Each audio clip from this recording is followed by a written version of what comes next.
Évidemment. Alors, Sophie Néni, vous étiez cette semaine, vous êtes partie, vous, dans les plages, dans les forêts, dans les bois.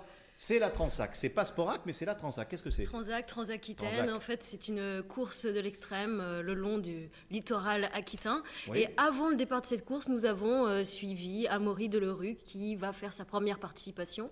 Et on l'a suivi, son dernier entraînement, juste avant le départ de la Transac. Voilà, avec des étapes de plusieurs kilomètres, hein, 50, 60, plus 25 par Ah bon, jour, je vais trop 55 d'autres fois, 240 km en tout, enfin 230, 240 à peu près.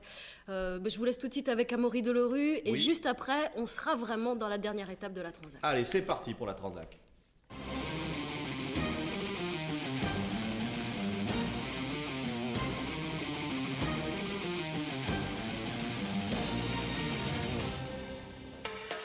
Arbitre de foot, professeur de sport en lycée professionnel et futur coureur d'ultramarathon. Il y a tout juste 6 mois, Amaury Delerue s'est lancé un défi, participer à la Transaquitaine, un raid de 230 km.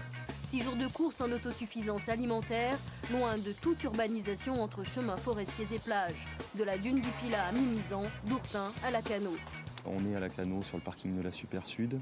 Ça a l'avantage le lieu a l'avantage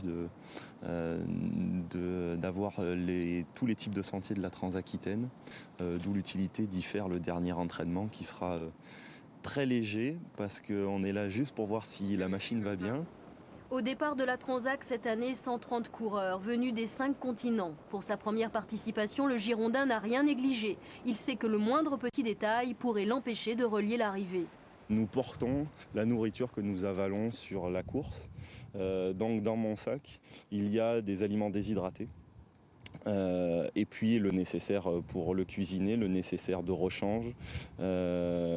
Mais en tout cas avec un objectif dans la constitution du sac qui est la recherche du poids minimum.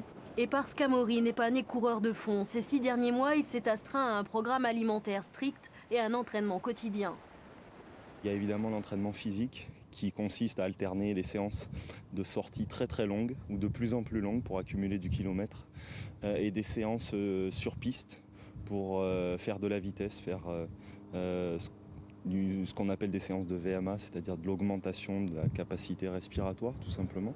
Et pour mettre toutes les chances de son côté afin d'éviter le moindre traumatisme, Amaury consulte régulièrement un kiné-ostéopathe. Voilà, tes chevilles, ça va ? Écoute, on va essayer de le rendre le plus mobile possible pour permettre toute la circulation des flux et que mécaniquement il soit dans un état propice à un effort de manière prolongée sans avoir de soucis mécaniques et donc énergétiques. Mais pour l'heure, le plus jeune participant n'a qu'un objectif. Mon but n'est pas de souffrir sur la course, mon but est d'y arriver dans la meilleure préparation possible pour souffrir le moins possible.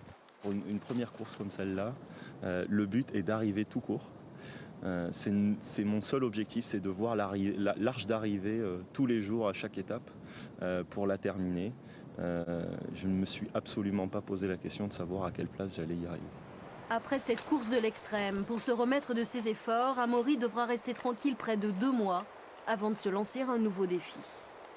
Ouais, c'est le délai en général après un marathon. Alors la course en elle-même, Sophie. La course en elle-même, justement, on va le retrouver, Amaury. On va voir que il est peut-être allé jusqu'au bout. Suspense. Là, on le retrouve au départ de la course à Saint-Giron, dans les Landes. C'est parti.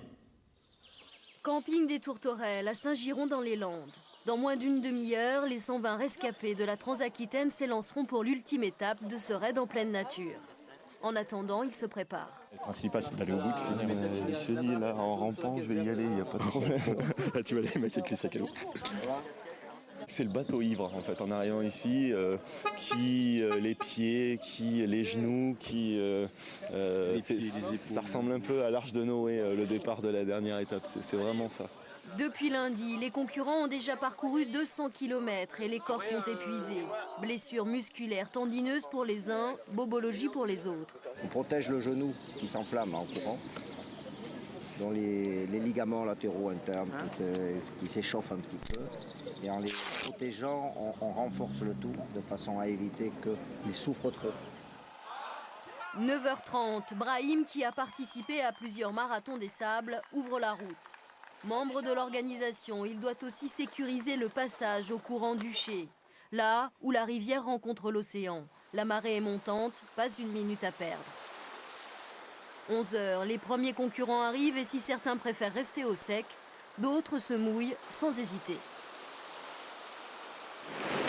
C'est dur, un peu quand même, hein, mais bon, vivement l'arrivée. Je suis aidé par un rhinocéros, mais il a l'habitude de l'eau. Ils sont dans les temps? Bah, normalement, ouais. Il y en a qui ont utilisé l'orientation, alors ils sont arrivés avant. Et les autres qui suivent le balisage, normalement, ils sont à temps là. 12h30, Amaury Delerue franchit enfin le courant du Ché. Mais alors on court plus ou quoi? Oh, on en a arrêté de courir sur la plage, c'est trop difficile. Donc on finit en belle balade jusqu'au bout. On a bien mérité de marcher et de récupérer tranquillement. J'ai trouvé ma moitié, mon semblable au niveau du genou, donc on y va tout doucement et ça n'en est que plus beau pour l'heure et demie qui nous reste. Dans 10 km sur la plage du Vieux-Boucau, la délivrance. Oui, sacrément dur. Hein. Alors, le nom du vainqueur? Benoît Laval, vainqueur de l'édition 2006 et 2007. Très bien, on va...